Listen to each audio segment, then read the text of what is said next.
Muy feliz sábado, ¿cómo les va, mis hermanos? Bendiciones para cada uno de ustedes. Es un gusto estar nuevamente. Hoy extrañando a Leandro, extrañando también a mis amigos, a mis compañeros en los vivos.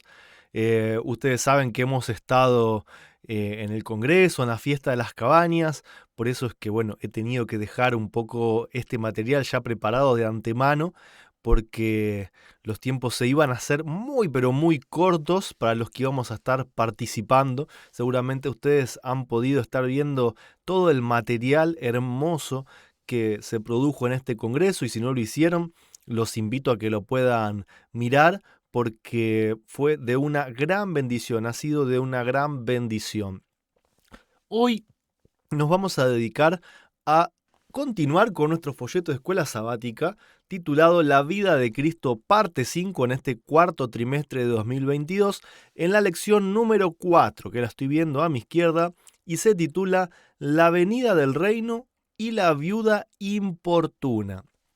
Así que lo que les sugeriría, si ustedes están de acuerdo, para darle mucho tiempo al estudio de la palabra de Dios, a las citas también de la sierva del Señor, porque los programas pasados han sido muy, pero muy buenos, con mucha información. Entonces vamos a hablar menos y vamos a tratar de estudiar más. Si les parece, los invito a poder hacer una oración en reverencia para buscar a nuestro Dios.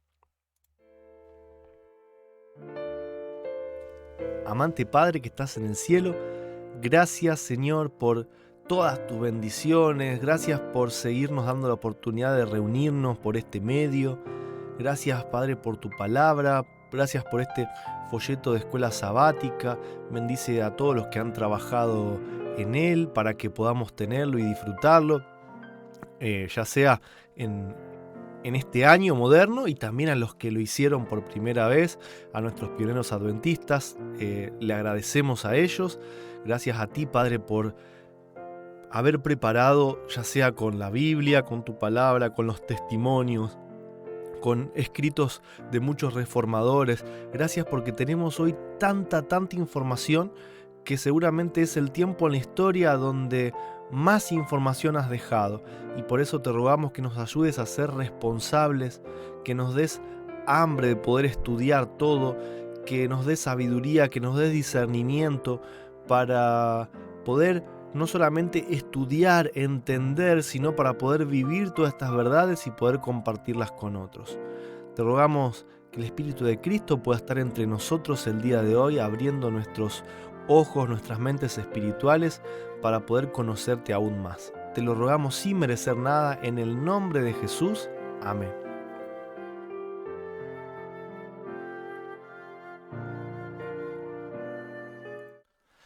Ahora sí, hoy quienes me van a estar acompañando son Carlos, con quien hemos tenido el gusto de compartir todo este congreso. Él nos ha estado visitando desde Puerto Rico. No sé al día de hoy si él ha vuelto o no, pero seguramente quizás esté transitando sus últimos días acá en Argentina.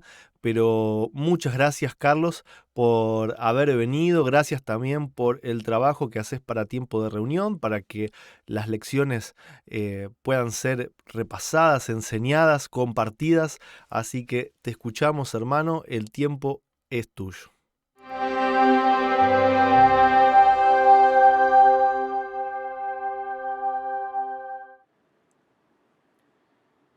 Saludos amigos que nos acompañan. Es para mí un gozo poder compartir con cada uno de ustedes nuevamente en la lección de escuela sabática. ¿Verdad? Por estos medios, todos los viernes de noche o las primeras horas del sábado. Estamos estudiando en este cuarto trimestre la vida de Jesús, parte 5. Específicamente estamos en la lección 4 y me tocan la primera parte de las primeras 9 preguntas, y para eso vamos a estar leyendo Lucas 17 del 20 al 36. Y vamos a comenzar con el versículo 20 para ir cubriendo la temática de esta lección. Y preguntado por los fariseos cuándo había de venir el reino de Dios, les respondió y dijo: el reino de Dios no vendrá con advertencia, ni dirán, helo aquí o helo allí, porque aquí el reino de Dios entre vosotros está. Cuando fue preguntado Jesús por los fariseos acerca de cuándo había de venir el reino de Dios, Jesús les respondió algo que realmente no era lo que ellos estaban preguntando. Ellos están esperando una respuesta en cuanto al establecimiento de un reino terrenal. Recordemos que ellos estaban esperando un Mesías que, que reinara terrenalmente y que conquistara a todos los reinos del mundo e hiciera de Israel una potencia mundial. Eso es lo que ellos estaban preguntando y están preguntando acerca de eso. Y Jesús les responde que el reino de Dios no vendrá con advertencia o con observación, como dicen otras versiones. Y entonces nosotros decimos, pero ¿acaso Jesús no dice que la venida del Hijo del Hombre es visible? Sí, más adelante él habla de eso. Pero la pregunta de ellos fue acerca de cuándo vendría el reino de Dios. Y la respuesta de Jesús es: ni dirán ni helo aquí ni helo allí, porque el reino de Dios entre vosotros está. Así que, interesante este punto. El reino de Jesús, que no era de este mundo, ¿verdad? Que le enseñó: mi reino no es de este mundo. Es un reino espiritual. Cristo vino a revelar los principios del reino de Dios. Cristo vino a vivir entre los hombres estos principios del reino, para que todo hombre tenga conocimiento de cómo son los principios del reino, que realmente es una transcripción del carácter de Dios, porque los principios del reino de Dios son una transcripción de su propio carácter. Así como cualquier ley establecida por los gobiernos, son una transcripción de lo que esos consideran como justo o lo que consideran como injusto. Asimismo, los principios del reino de Dios son una manifestación del carácter del gran dador de la ley, que es Dios. Entonces, Jesús dice que el reino de Dios entre vosotros está. ¿Y quién estaba entre ellos? Jesús mismo. Recordemos que Jesús comenzó su ministerio predicando que el reino de Dios se había acercado. Que el reino de Dios se había acercado. Y era porque Dios envió a su Hijo unigénito para que le revelara el mundo. Y el reino de Dios, sin duda alguna, estaba entre los hombres. Y dijo a sus discípulos, dice el versículo 22, tiempo vendrá cuando desearéis ver uno de los días del Hijo del Hombre y no lo veréis. Y os dirán, helo aquí o helo allí, no vayáis ni sigáis. Porque como el relámpago relampagueando desde una parte de debajo del cielo resplandece hasta la otra parte de debajo del cielo, así también será el Hijo del Hombre en su día. Y aquí Jesús está hablando de dos cosas muy importantes. Está diciendo a sus discípulos que vendría tiempo en los que ellos mismos desearían ver uno de los días del Hijo del Hombre y no lo verían. Y esto Jesús está haciendo referencia a que cuando ellos comprendieran, cuando sus ojos fueran abiertos, cuando ellos recibieran el Espíritu Santo, cuando las escrituras les fueran abiertas, cuando ellos comprendieran realmente el privilegio que tuvieron de andar con Jesús durante 3 años, de una parte a otra, vivir cada día con Él, verlo hacer todo lo que hicieron, ellos se darían cuenta del privilegio que experimentaron y anhelarían verlo nuevamente, anhelarían estar de nuevo anhelarían y añorarían todas esas experiencias que habían tenido en el pasado, y ellos mismos se darían cuenta y se corregirían, o podríamos decir, se reprenderían a sí mismos diciendo: ¿acaso no desperdiciamos nuestro tiempo con Jesús? Y yo hago esta pregunta ahora: ¿acaso nosotros no estamos por medio del Espíritu de Cristo expuestos a una bendición así como la que tenían los discípulos? Y aún más, porque el que estaba con ellos ahora puede estar en nosotros. Y es la promesa que aparece allá en Juan 14. Y tenemos el privilegio no solamente de tener comunión con Él como lo tuvieron los discípulos, tenemos el privilegio de tenerlo morando en nuestro corazón, de tenerlo más cerca que un amigo, que un hermano, ¿verdad? Hay amigo que es más cercano que un hermano, como dice Proverbio, y ese amigo que es más cercano que un hermano es Cristo, porque viene a morar en tu corazón y en el mío, viene a morar en nuestra mente. Y es tremendo privilegio. ¿Y cuánto tiempo nosotros no desperdiciamos a veces? Desperdiciamos demasiado tiempo en cosas vanas, cosas que son sin importancia, entretenimiento, pasatiempos que tenemos por costumbre, tanto tiempo que pudiéramos utilizar para tener comunión con Cristo y estar a sus pies aprendiendo de Él por medio de su palabra y por medio de la oración, y lo desperdiciamos en cosas que para nada aprovechan y que no edifican.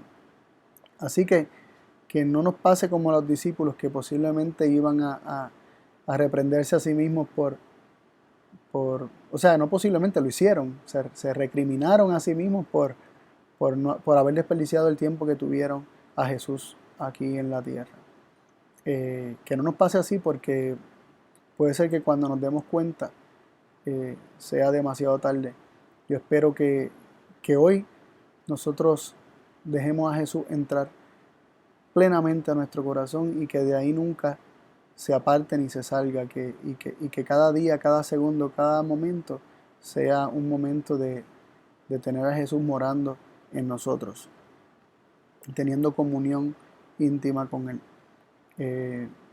El otro aspecto que presenta esto es el aspecto visible de la venida del Hijo del Hombre, donde lo compara con un relámpago que sale desde un lado y se muestra hasta el otro, desde una parte se muestra hasta la otra.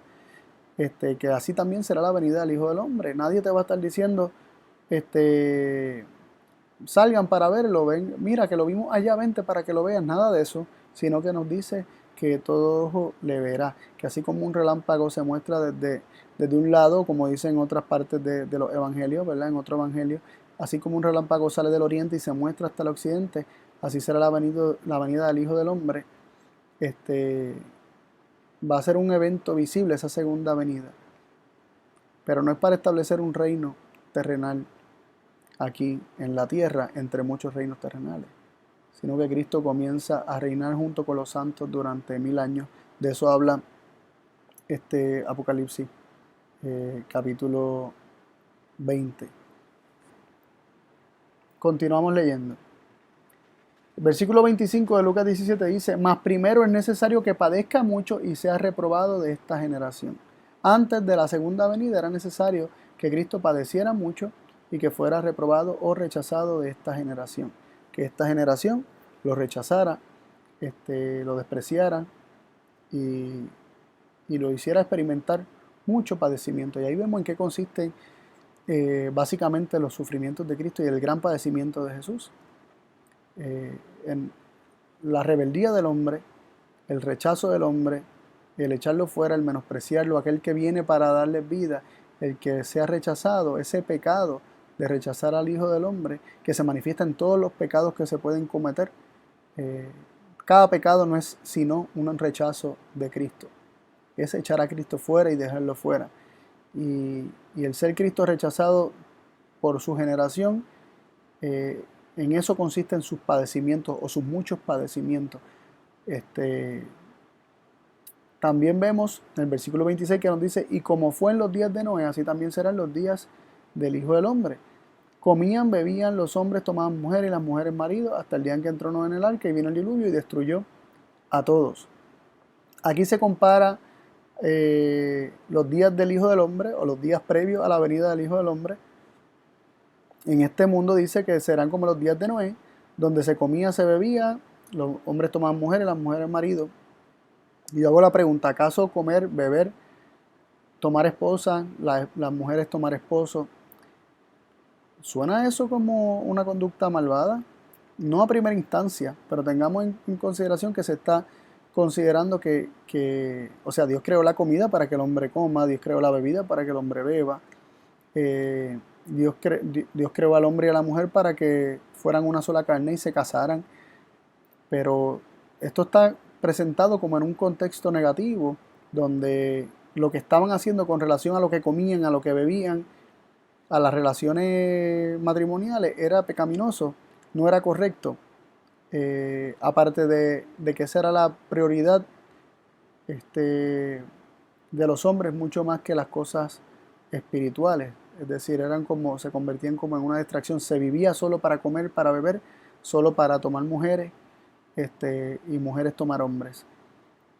También se nos dice que así también como fue en los días de Lot, ¿verdad? Y esto nos lleva a la historia de Sodoma y Gomorra. El versículo 28 nos dice: comían, bebían, compraban, vendían, plantaban, edificaban. Vemos que el hombre estaba en sus propios negocios, ignorando la palabra de advertencia que se les quiso dar. Pero el día que salió Lot de Sodoma, llovió fuego y azufre del cielo y destruyó a todos. Como esto será el día en que el Hijo del Hombre se manifestará. Cuando el Hijo del Hombre se manifieste, los apetitos, ¿verdad? El desenfreno, eh, tanto en cuanto a la comida como a lo sexual, ¿no? El aspecto sexual va a ser eh, la norma del día, ¿no? Y, y vemos cómo se compara la generación de Lot con la de Noé y también con la que va a estar existiendo previa a la segunda venida de Cristo. ¿Y acaso no vemos que el mundo va en esa dirección y estamos prácticamente llegando a ese punto? Estamos muy cerca, estamos muy cerca.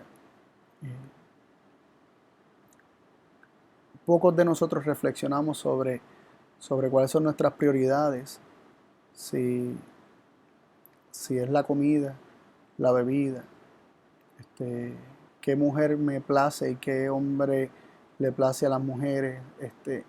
Esos son las preocupaciones y prioridades de las generaciones que estamos viviendo también hoy en día. Y eso nos habla acerca de la cercanía de la venida de Cristo. También seguimos leyendo en el versículo 31. En aquel día el que estuviera en el terrado y sus alhajas en casa no descienda a tomarlas, y el que en el campo asimismo no vuelva atrás. Acordaos de la mujer de Lot. Interesante. Se nos dice que en aquel día donde el que sea pueblo de Dios, ¿verdad? El que sea parte de ese pueblo tenga que huir cuando reciba la señal para huir, dice que no vuelva atrás, que no vire para recoger ninguna pertenencia, que el que esté en el campo no vire para su casa para buscar cualquier cosa que necesite. Estas personas que van a estar viviendo, este pueblo de Dios que va a estar viviendo en los últimos días, va a depender de Dios 100%. Va a tener que depender de Dios 100%. Y es un proceso donde la fe de todos va a ser purificada. La fe de todos los hijos de Dios o todos aquellos que están siendo perseguidos por causa de la verdad. Y dice, acordaos de la mujer de Lot. La mujer de Lot miró hacia Sodoma como la ciudad de su deleite, como la ciudad de su gozo, de su alegría. Ella era sodomita, o se había convertido en sodomita. Ella había amado los placeres, ella había amado todos los beneficios de aquella ciudad, todas las comodidades de aquella ciudad. Ella amaba más eso que el reino de Dios y menospreció la salvación que Dios quería traer o había traído a ella y a su familia por un amor hacia Sodoma, hacia aquella ciudad y todos los placeres y los pecados que se cometían en aquel lugar. Ella no lloraba y gemía por los pecados cometidos en aquel lugar, a diferencia de aquellos que son sellados, tal como dice en Ezequiel capítulo 9, son sellados los que gimen y lloran, ¿verdad? Y les duele los pecados que se cometen en su generación. Tremendo. Dice, versículo 33, cualquiera que procurare salvar su vida la perderá, y cualquiera que la perdiere la salvará. Muchas veces hablamos de ¿te quieres salvar? Pues si te quieres salvar tienes que hacer esto, aquello y lo otro, pero eso es un evangelio viejo pacto, eso no es el evangelio, eso no son las buenas noticias.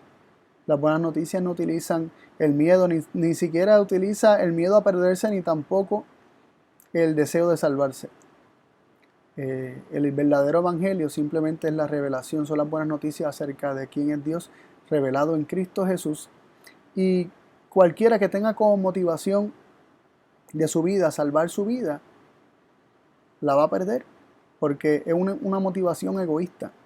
Cualquiera que esté buscando salvarse el pellejo, cualquiera que predique a otro simplemente para que su sangre no caiga sobre mi cabeza, porque no quiero que me digan que no hice algo que debía haber hecho y después yo no entré al reino de los cielos porque no le dije a alguien una buena verdad en la cara. Cualquiera que lo haga en esa actitud está siendo egoísta y no se da cuenta que él mismo no cree el evangelio ni lo ha conocido.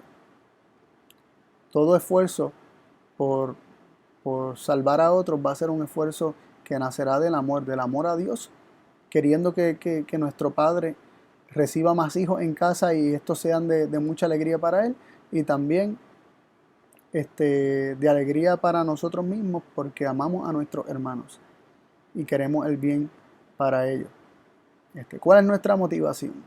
¿Cuál es nuestra motivación para estudiar la Biblia? ¿Cuál es nuestra motivación? Es que no nos queremos perder. Queremos las mansiones, las calles de oro, el mar de cristal. Queremos la vida eterna. ¿O queremos una eternidad con nuestro Padre Celestial porque le amamos, porque no nos imaginamos estar sin Él? No queremos estar sin Él. Nos dice el versículo 34.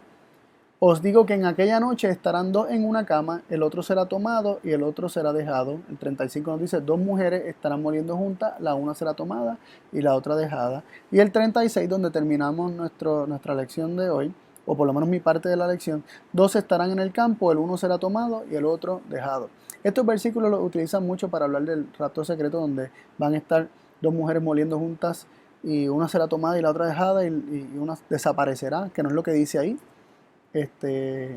Pero así se interpreta, y estarán dos en el campo y uno desaparecerá y el otro será dejado. Sin embargo, cuando nosotros comparamos esto con otras palabras de Jesús, por ejemplo, cuando él habla de la parábola del trigo y la cizaña, en la parábola del trigo y la cizaña, lo que es tomado es la cizaña y es tomado para quemar. Así que el tomado es realmente los que se pierden, y los dejados son los que se salvan. Está hablando de hay dos grupos, unos perdidos, otros se salvan, pero los que se pierden son los tomados. Así que este tomado no se refiere a un rapto secreto, sino que está hablando de que hay dos grupos, unos van a ser salvos y otros van a perderse. Y eso es básicamente el punto que se está hablando aquí. Y puede ocurrir, o sea, podremos decir, nosotros no nos podemos, a lo mejor no nos damos cuenta, o sea, nadie va a saber quién está salvo y quién está perdido, pero puede ser que unas personas fueron selladas y las que están en contacto suyo no lo sean o no lo fueron, y básicamente unas están destinadas, unos son tomadas para echar en el fuego, y otras son dejadas para vida eterna, ¿no? Para vivir para siempre con el Señor. Hasta aquí mi parte. Dios les bendiga mucho, que sigamos estudiando su palabra y creciendo en el conocimiento del único Dios verdadero y de Jesucristo a quien Él ha enviado. Dios les bendiga mucho. Un abrazo.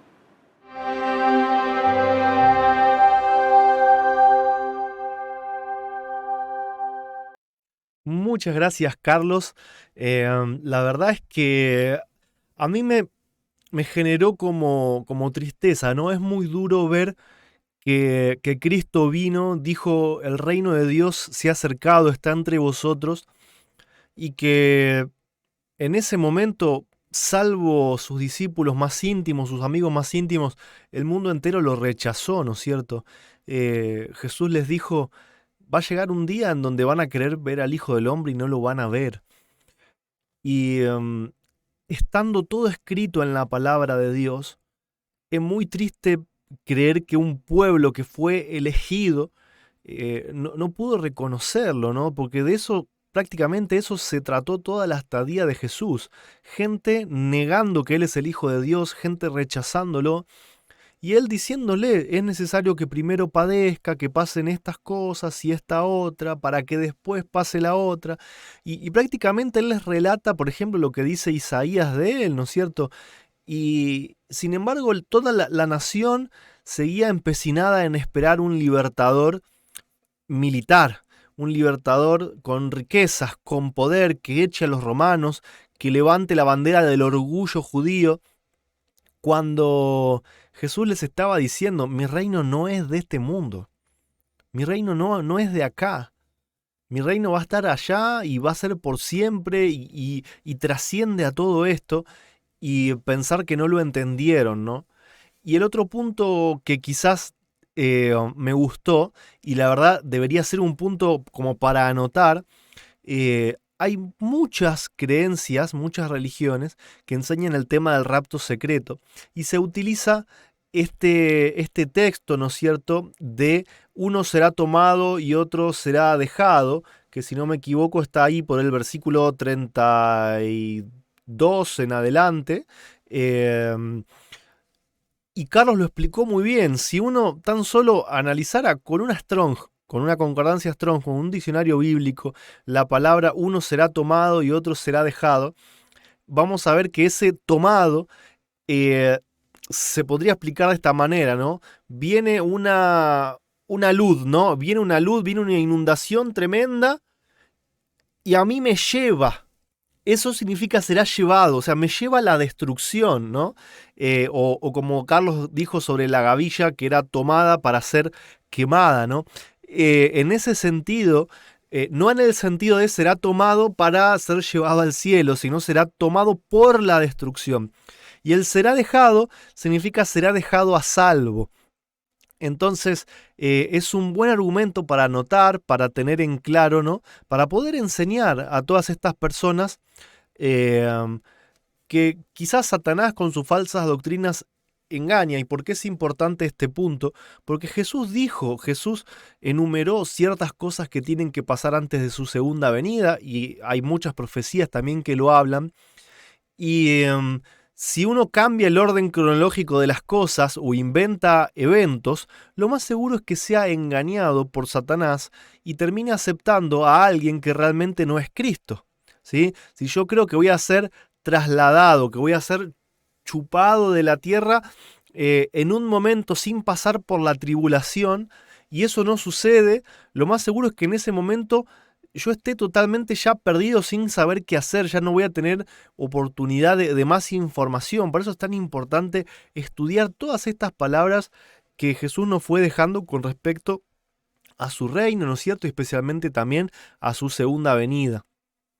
No quiero agregar demasiado más porque a lo último también los voy a estar acompañando con las perlas escogidas. Entonces ahí tengo algunas cositas que decir con respecto a estas citas que elegí hoy para ustedes, que tienen que ver justamente con esta temática y con la historia de la viuda y el juez injusto, de la que también nos va a hablar ahora el hermano Jonathan. Así que bueno, los invito a que podamos escuchar a Jonathan, que nos trae la segunda parte de las preguntas. Bendiciones, hermano, y muchas gracias por participar.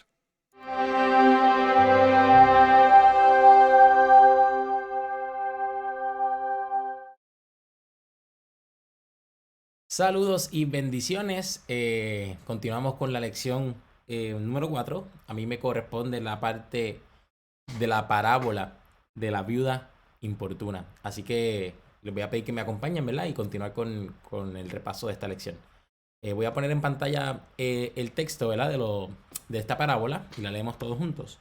Y dice, también les refirió Jesús una parábola sobre la necesidad de orar siempre y no desmayar, diciendo, había en una ciudad un juez que ni temía a Dios ni respetaba a hombre.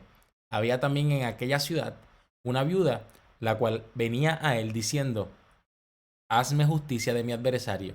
Y él no quiso por algún tiempo, pero después de esto dijo dentro de sí, aunque ni temo a Dios ni tengo respeto a hombre, sin embargo, porque esta viuda me es molesta, le haré justicia, no sea que viniendo de continuo me agote la paciencia.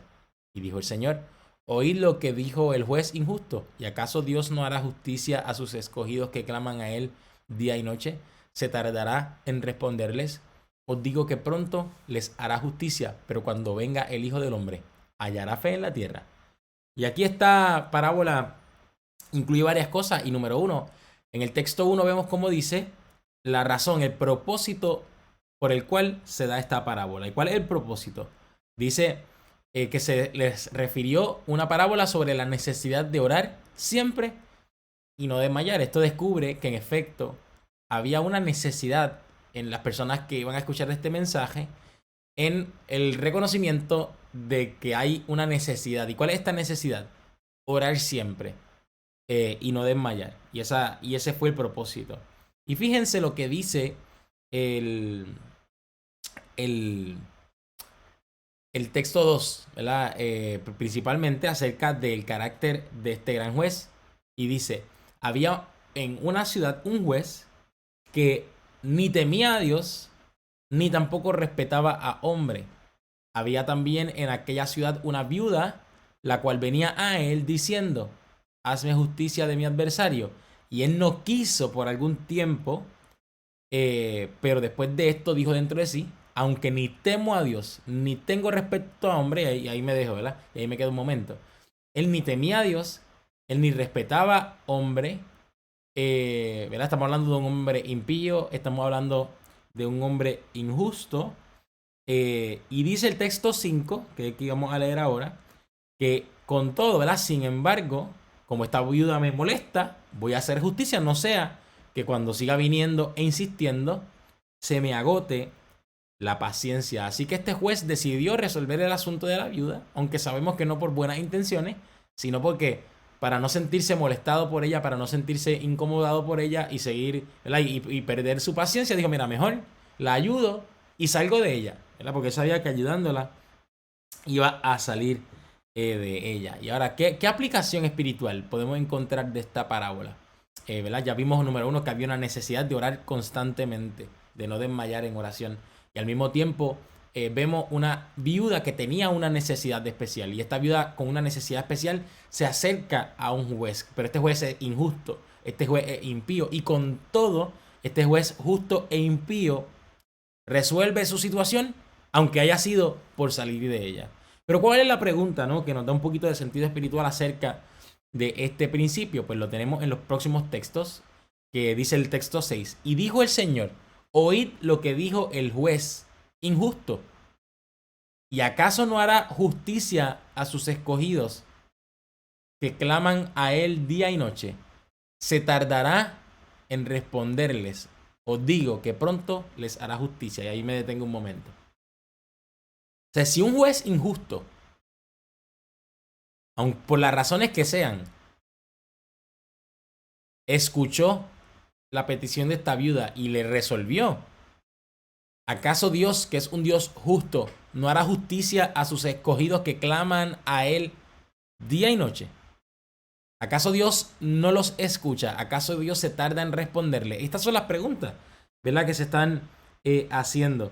Si un juez injusto atendió el clamor de esta viuda, ¿cuánto más nuestro Padre Celestial ha de interesarse por el clamor de sus hijos? Como dice el texto, Dios hará justicia a aquellos que claman a Él de día y de noche. Y no es que Dios de alguna manera se cansa, ¿verdad? De escuchar a sus hijos, no.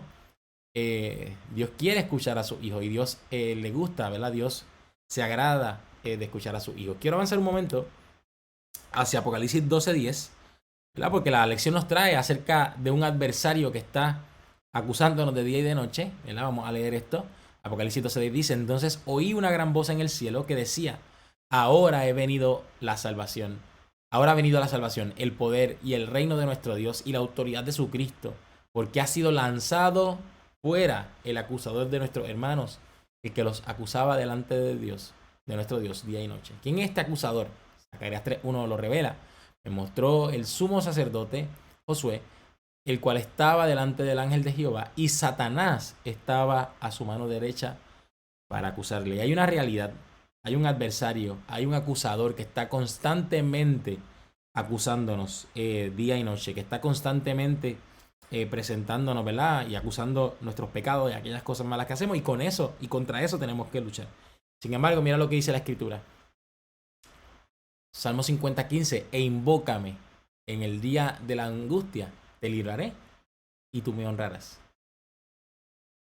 Que cuando invocamos a Dios en oración, cuando invocamos a Dios, cuando clamamos a Dios en el día de la angustia, cuando estamos en ese momento de angustia porque el acusador está sobre nosotros día y noche acusándonos, el Señor ha de librarnos y ha de honrarnos. El mismo texto luego de Zacarías 3:2 dice, y dijo Jehová a Satanás, Jehová te reprenda,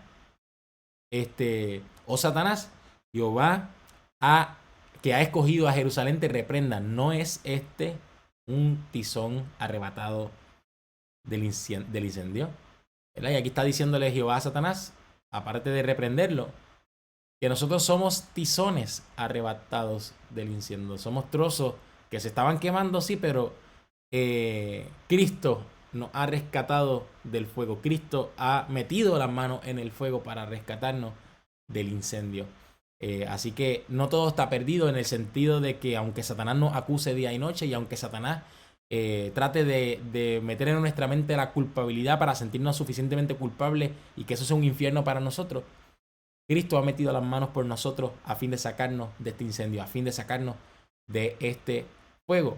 Así que a pesar de las acusaciones, Dios abunda, ¿verdad?, sobre toda acusación, y la gracia de Dios sobreabunda cualquier culpabilidad del pecado y de todas sus consecuencias.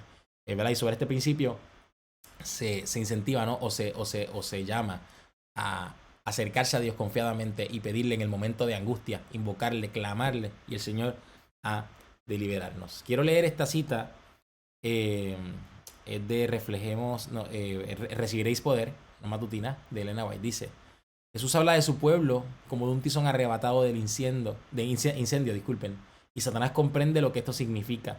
Los sufrimientos infinitos del Hijo de Dios en el Getsemaní y en el Calvario fueron soportados para que Él pudiera rescatar a su pueblo del poder del maligno.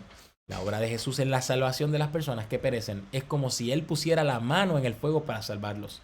Josué, que representa al pueblo de Dios, está delante del ángel vestido de ropas inmundas.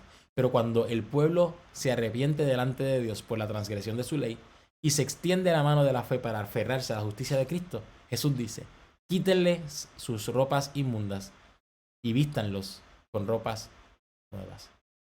Los sufrimientos, como menciona el texto del Hijo de Dios en el Calvario y en el Getsemaní, fueron soportados para rescatarnos del poder del maligno. Cristo estaba metiendo su mano en el fuego para poder salvarnos.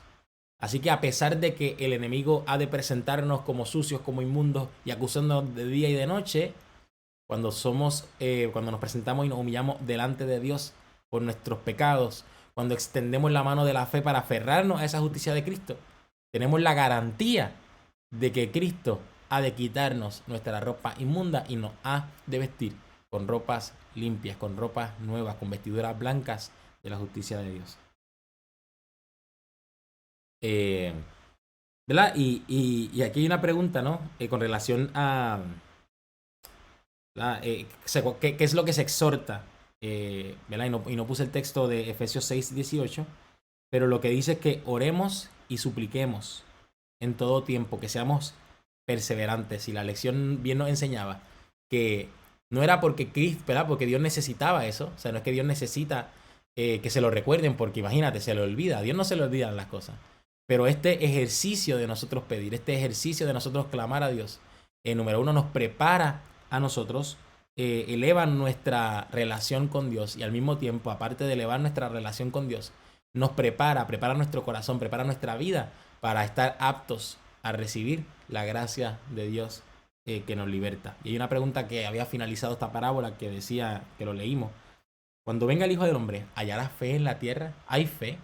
¿Verdad? Pidámosle a Dios la fe de su Hijo Cristo, que nos ayude a acercarnos confiadamente al trono de la gracia, sabiendo que hemos de recibir socorro en el momento más oportuno. Espero que haya sido de bendición, y nada, los dejo con el resto de la lección.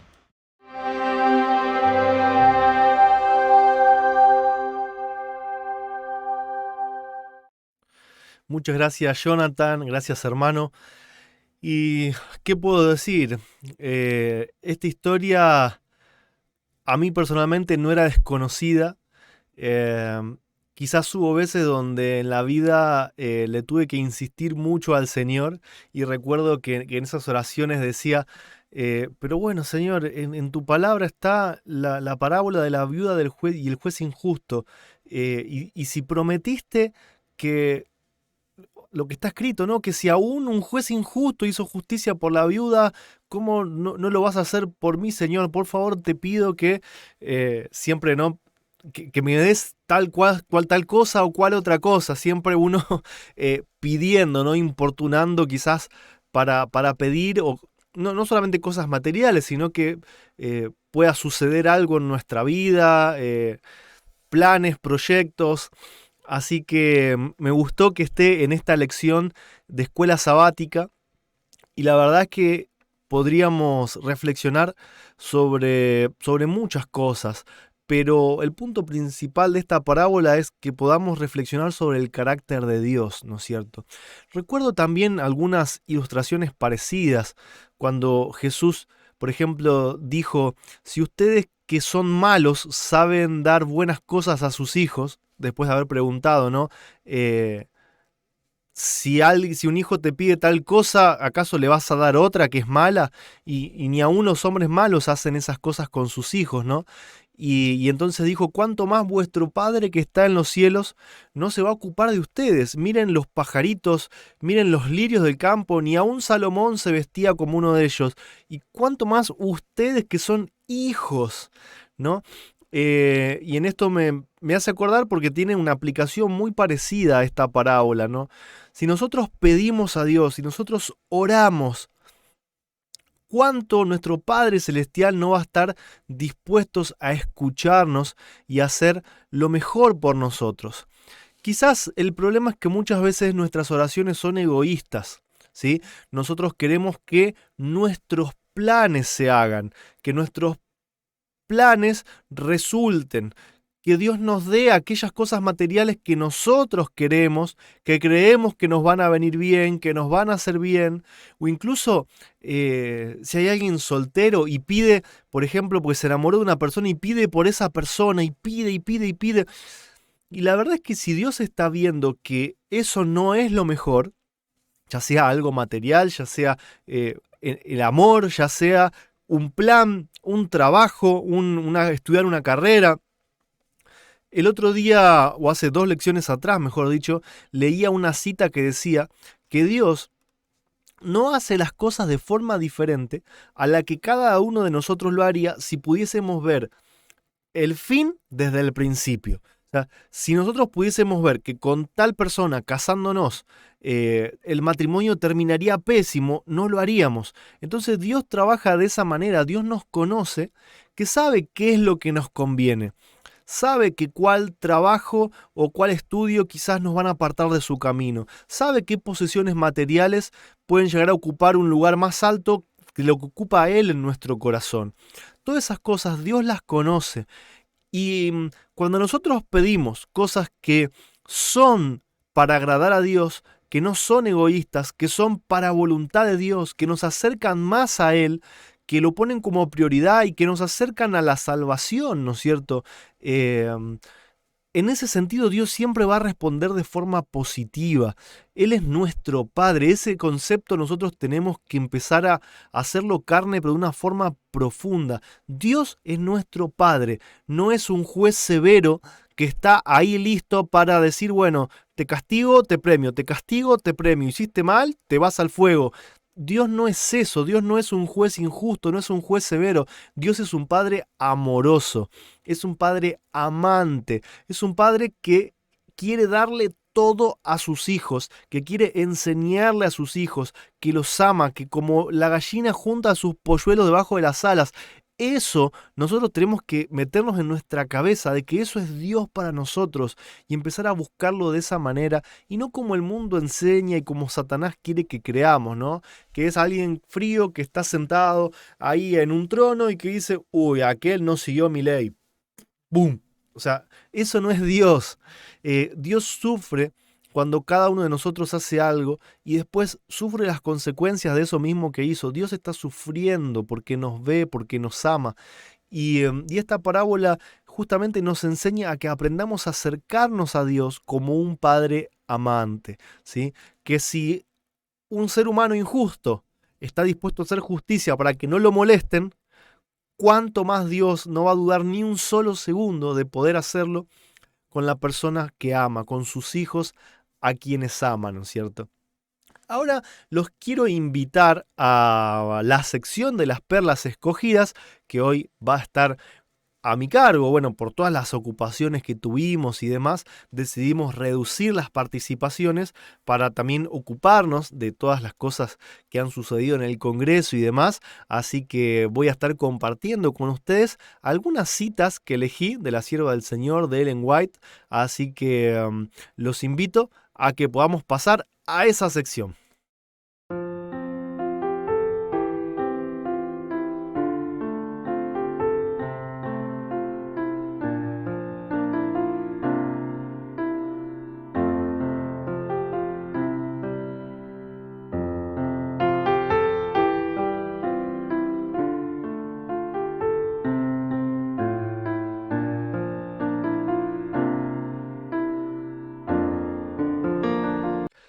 Vamos entonces a repasar algunas citas, algunas perlas escogidas de los escritos de Elena G. de White. Traté de abarcar todos los temas, ¿no es cierto? Un poquito de cada uno, porque hay quizás 3 temas un poco notorios, ¿no es cierto?, en este folleto. Y primeramente vamos a hablar de el reino de Dios, de los judíos, cómo comprendieron el reino de Dios. Y la primera cita, que ahora les voy a poner en pantalla, se encuentra en el Deseado de todas las gentes, página 470. Los animo a poder leer todo este capítulo, todo lo que es el Deseado de todas las gentes, y también Palabra de Vida del Gran Maestro, que vamos a leer algunas citas, son esenciales para todo aquel que quiera estudiar la vida de Cristo acá en la tierra.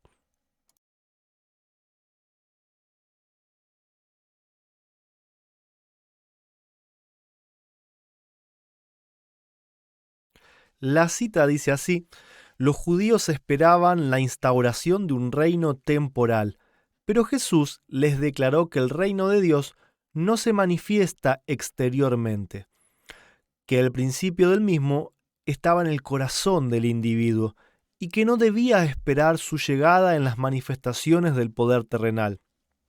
Él dijo: mi reino no es de este mundo, pero los judíos amantes del mundo y una iglesia amante del mundo hoy en día lo quieren así.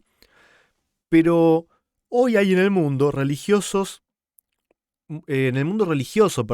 multitudes que creen estar trabajando para el establecimiento del reino de Cristo como dominio temporal y terrenal. Desean hacer de nuestro Señor el rey de los reinos de este mundo, el gobernante de sus tribunales y campamentos, de sus asambleas legislativas, sus palacios y plazas. Esperan que reine por medio de promulgaciones legales impuestas por autoridad humana. Como Cristo no está aquí en persona, ellos mismos quieren obrar en su lugar las leyes de su reino. Esto es muy importante de entenderlo porque verdaderamente es lo que está pasando. Especialmente, desde todo lo que es la Iglesia Católica, el Vaticano, unido justamente a los poderes de este mundo, a las grandes naciones, Estados Unidos y las grandes naciones europeas, van a buscar establecer a un líder mundial, que en este caso será el Papa, y van a buscar también establecerlo seguramente, si pueden, en Jerusalén, en un nuevo templo, hacer o terminar de hacer eso que los judíos esperaban en su tiempo. Pero lamentablemente también los que hemos estudiado las profecías, como cada uno de ustedes también lo sabrá, quien va a sentarse en ese trono no es Cristo, sino que va a ser Satanás imitando a Cristo. Habrá algún papa, algún gobernante que gobierne mientras tanto, pero cuando Satanás haga su aparición, su gran imitación, será él quien se siente en el trono para tratar de legislar al mundo, y no va a ser casualidad que sus leyes, las leyes que quiera imponer, sean totalmente contrarias al reino de Dios. Cristo ya fue muy claro en este sentido, diciendo que su reino no es de este mundo. Cuando Él venga, simplemente será porque ya hay un grupo en esta tierra, ya habrá 144.000 personas que viven según el carácter de Dios, que viven según las normas del gobierno de Dios. Entonces, en ese momento la historia se puede terminar y Cristo viene a llevarse a los suyos y a dejar librados a su suerte a los demás. Por eso es muy importante entender también la cronología de los sucesos y el fundamento del reino de Cristo. Eso que no se entendió en el pasado, eso que no se está entendiendo por muchos hoy en día, es fundamental que nosotros podamos entenderlo. La siguiente cita también está en el Deseado de toda la gente, página 468. Vamos a ponerlo en pantalla. Dice: mientras los discípulos escudriñaban las profecías que testificaban de Cristo, llegaron a estar en comunión con la divinidad y aprendieron de aquel que había ascendido al cielo a terminar la obra que había empezado en la tierra. Reconocieron que había en él un conocimiento que ningún ser humano podía comprender sin ayuda de la intervención divina. Necesitaban la ayuda de aquel que había sido predicho por los reyes y los profetas y justos. Con asombro leían y volvían a leer las profecías que delineaban su carácter y su obra. Cuán vagamente habían comprendido las escrituras proféticas, cuán lentos habían sido para recibir las grandes verdades que testificaban de Cristo. Así como la mayoría lo rechazó y esperaba otra cosa de él, un reino terrenal, hubo un pequeño grupo de personas, sus discípulos, que con mucho trabajo y esfuerzo y no sin antes muchos errores y falta de comprensión, finalmente terminaron entendiendo, aceptando que Cristo era el Hijo de Dios y también tomando sobre sí la obra que había que hacer para explicar todo esto a un mundo que estaba pereciendo. Y así como estuvieron los discípulos y Cristo los sostuvo y los guió en su tiempo, en este tiempo también va a haber un grupo que va a entender la verdadera naturaleza del reino de Cristo, el verdadero carácter de Dios, y va a iluminar al mundo con la gloria de este mensaje. Eso es una esperanza, una promesa, ¿sí? El mundo no va a terminar sin que este grupo sea levantado delante de los ojos de todo el mundo. Y la decisión es nuestra si ser parte o no, pero como los discípulos también es necesario que podamos ver a Cristo en las Escrituras, reconocer a Cristo en las Escrituras, al Padre y al Hijo. Ahora los voy a invitar a continuar, ¿sí?, con otra cita. Con la cita número 3, que también está ahí en el Deseado de todas las gentes, página 469. Dice: hoy es tan cierto como en los días apostólicos que sin la iluminación del Espíritu Divino, la humanidad no puede discernir la gloria de Cristo, ¿sí? Hago un paréntesis acá y los invito a que puedan hacer un estudio de lo que significa la gloria de Dios, la gloria de Cristo. Por ejemplo, cuando Dios le mostró a Moisés su gloria. Como adelanto, les voy a decir que esto significa su carácter, su forma de ser, su amor y su bondad. No es solamente una manifestación de luz que brilla como algo sobrenatural. Tiene que ver con su carácter. Entonces, sin la iluminación del Espíritu Divino, del Espíritu de Cristo, no podemos discernir verdaderamente su carácter, ¿sí? La verdad y la obra de Dios no son apreciadas por un cristianismo que ama el mundo y transige con él. No es en la comodidad ni en los honores terrenales o la conformidad con el mundo donde se encuentran los que siguen al Maestro. Han dejado muy atrás estas cosas y se hallan ahora en las sendas del trabajo, de la humillación y del oprobio, en el frente de batalla contra principados y contra potestades, contra señores del mundo, gobernadores de las tinieblas, contra malicias espirituales en los aires. Como en los días de Cristo, no son comprendidos sino vilipendiados y oprimidos por los sacerdotes y fariseos del tiempo actual. Esta cita también nos pone en guardia, porque tal vez nosotros estamos buscando popularidad, estamos buscando tener más seguidores, estamos buscando que más gente nos escuche, tener videos con miles y miles de vistas. Y no digo que no estaría bueno, pero está escrito que el verdadero mensaje, ¿sí?, lo que es Dios, lo que es el carácter de Dios, lo que es la obra de Cristo, su reino, su forma de ser, va en contra de lo que todo el mundo quiere escuchar. Va a ser rechazado por la gran mayoría de personas. Recordemos que son solo 144.000 las personas que se van a levantar eh, conociendo al verdadero Dios y predicando al verdadero Dios, conociendo y viviendo su carácter. No es más que esto. Entonces no debemos desilusionarnos cuando vemos que a nuestro alrededor nos rechazan, nos difaman, hablan de nosotros, chismeríos, nos apartan, nos atacan, hacen videos respondiendo o publicaciones en redes sociales pretendiendo manchar.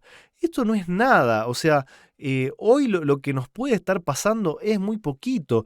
Todavía la gente importante, los grandes gobernadores de este mundo, todavía no están haciendo nada en contra nuestro. Es una prueba pequeña la que recién podemos estar pasando con nuestros seres queridos y con nuestros amigos que quizás nos traten de loco. Pero debemos estar preparados porque la verdadera predicación se hace desde la imitación del carácter de Dios, más que con las palabras. Las palabras van a ser importantes, pero lo que más va a predicar va a ser como Cristo, que Cristo viva en y por nosotros. Ahora vamos a seguir con la siguiente cita, que ya tiene que ver con el tema de la viuda y el juez injusto. Ahí la pongo en pantalla para que la puedan ver. El juez, ¿no es cierto?, dice, a pesar de la indiferencia y dureza de corazón de él, del juez, insistió en su petición hasta que el juez consistió en atender el caso. O sea, a pesar de esta indiferencia y dureza, la viuda insistió en su petición para que el juez la atendiera. Y el juez que dice, aunque ni temo a Dios, ni tengo respeto a hombre, todavía, porque esta viuda me es molesta, le haré justicia, porque al fin no venga y me muela. Para salvar su reputación, para evitar que se diese publicidad a su juicio parcial y unilateral, hizo justicia a la mujer perseverante. En contraste a esto, ¿no es cierto? Dice, ¿y Dios no hará justicia a sus escogidos que claman a Él día y noche, aunque sea longánime acerca de ellos? Os digo que los defenderá presto. Cristo presenta aquí un agudo contraste entre el juez injusto y Dios. El juez cedió a la petición de la viuda simplemente por egoísmo, a fin de quedar aliviado de su importunidad. No sentía por ella ni piedad ni compasión. Su miseria no le importaba nada. Cuán diferente es la actitud de Dios hacia quien lo busca. Las súplicas de los menesterosos y angustiados son considerados por Él con infinita compasión. Como decíamos anteriormente, ¿no? El propósito de esta parábola es entender, discernir el verdadero carácter de Dios, que ni siquiera tiene nada que ver con este juez injusto. Dios no nos hace favores y no nos da cosas porque lo cansamos. Él quiere, Él se siente gozoso cuando nosotros nos acercamos a Él en una súplica ferviente para pedir que haga su voluntad en nuestras vidas, para poder pedir que Él refleje nuestro carácter en nuestra vida y que sea todo como Él quiere y no como nosotros queremos. Y ahí Dios está dispuesto a trabajar fielmente, a darnos todo lo necesario, ¿no es cierto? Y bueno, para terminar con esta sección de las perlas escogidas, también en el libro Palabras de Vida del Gran Maestro, página 132, nos va a hablar de Satanás como acusador. Dice, la obra de Satanás como acusador empezó en el cielo. Esta ha sido su obra en la tierra desde la caída del hombre, y será su obra en un sentido especial mientras nos acerquemos al fin de la historia de este mundo. A medida que ve que su tiempo se acorta, trabaja con mayor ardor para engañar y destruir.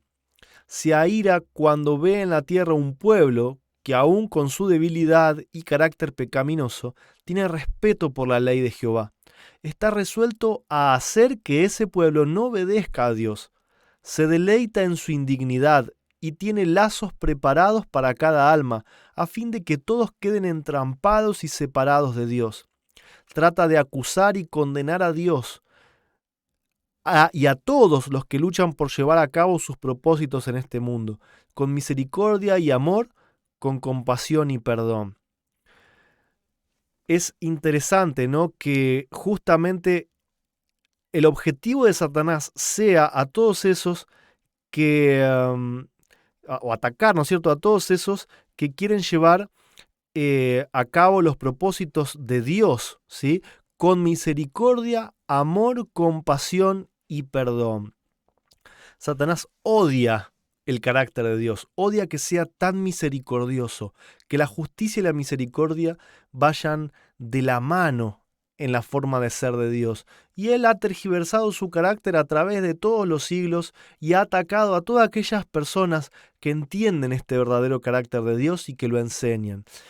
Que entregan su vida a Dios para que pueda vivir en ellos, ¿no es cierto?, mediante Cristo, para que puedan vivir los principios de este reino que Cristo dijo que estaba en el corazón de cada uno.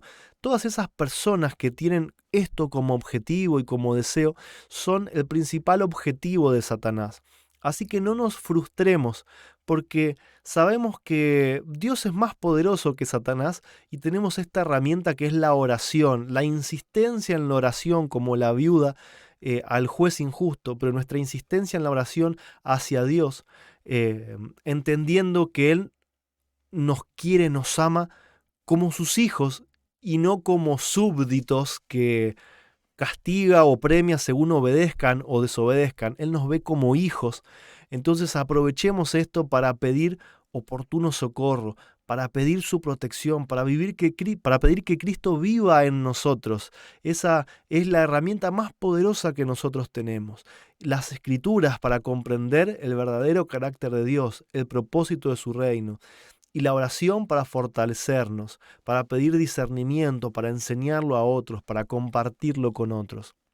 Tenemos que prepararnos porque Satanás anda como león rugiente, como acusador que está listo para apuntarnos, para señalarnos con cada una de nuestras caídas. Pero Dios va a tener un pueblo que aún en su naturaleza pecaminosa, ¿sí?, tiene en su corazón vivir según los principios del reino de Dios, según el carácter de Dios. Y si somos parte, el Señor va a estar listo para poder cuidarnos, para poder protegernos y para poder pelear delante de nosotros. No es nuestra pelea, es la pelea del Señor. Así que pidámosle a Él fuerza y sabiduría. Esto ha sido, bueno, hasta hoy, la lección de la escuela sabática, esta lección número 4. Espero que haya sido de bendición, muchos puntos lindos para seguir conversando, incluso mañana cuando amanezca, ¿no es cierto?, que continúa siendo sábado. Tenemos varios puntos como para ampliar. Casi que cada uno de estos puntos podría ser una lección diferente, ¿no?